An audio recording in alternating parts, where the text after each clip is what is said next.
In a small, quiet village nestled between rolling hills, there lived an elderly potter named Mr. Lee. Mr. Lee was known throughout the village for his exquisite vases. Each one was a masterpiece, carefully crafted with delicate patterns and vibrant colors. People traveled from far and wide to buy his vases, but there was one in particular that Mr. Lee cherished above all the others. This vase, unlike the rest, was not for sale. It was the first vase Mr. Lee had ever made back when he was a young apprentice. The vase was simple, but its form was perfect, and its glaze had a depth of color that seemed to capture the very essence of the earth. It sat in a place of honor on a shelf in Mr. Lee's workshop, a symbol of his journey from a novice to a master craftsman. One day, a young boy named Jin, curious and full of energy, wandered into Mr. Lee's workshop.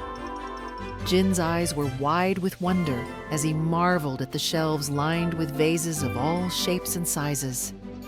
He was especially captivated by the old, simple vase that sat on the highest shelf. Without thinking, Jin reached up to touch it. But as his fingers brushed the surface, the vase wobbled. Time seemed to slow as the vase teetered on the edge, and then, with a crash, it shattered into 100 pieces on the floor. Jin froze, his heart pounding in his chest. He had heard stories about the importance of that vase, and now it lay in ruins at his feet. Tears welled up in his eyes as Mr. Lee entered the room, drawn by the noise. The old potter looked at the broken shards on the floor, and Jin could see the sadness in his eyes. The boy began to cry, stammering apologies. "I'm so sorry, Mr. Lee. I didn't mean to break it. I'll do anything to fix it, but I know it can never be the same." Mr. Lee was silent for a moment. Then he knelt beside Jin and placed a gentle hand on the boy's shoulder. "Do not worry, Jin," he said softly. "Yes, the vase is broken, and it will never be as it was. But there is something we can do." He carefully gathered the pieces of the vase and brought them to his workbench. With great care, Mr. Lee began to piece the vase back together, using a special lacquer mixed with gold.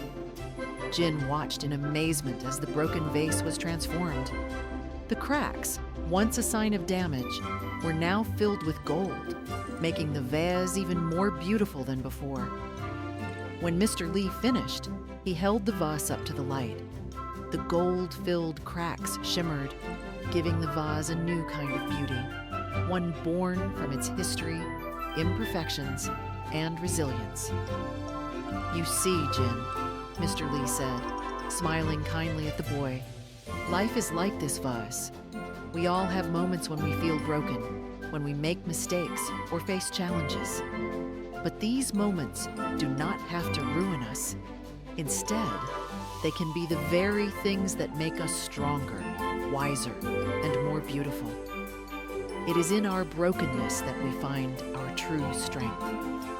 Jin looked at the vase, its golden lines shining brightly, and he understood. Life was not about avoiding mistakes, but about learning from them and finding the beauty in the lessons they brought.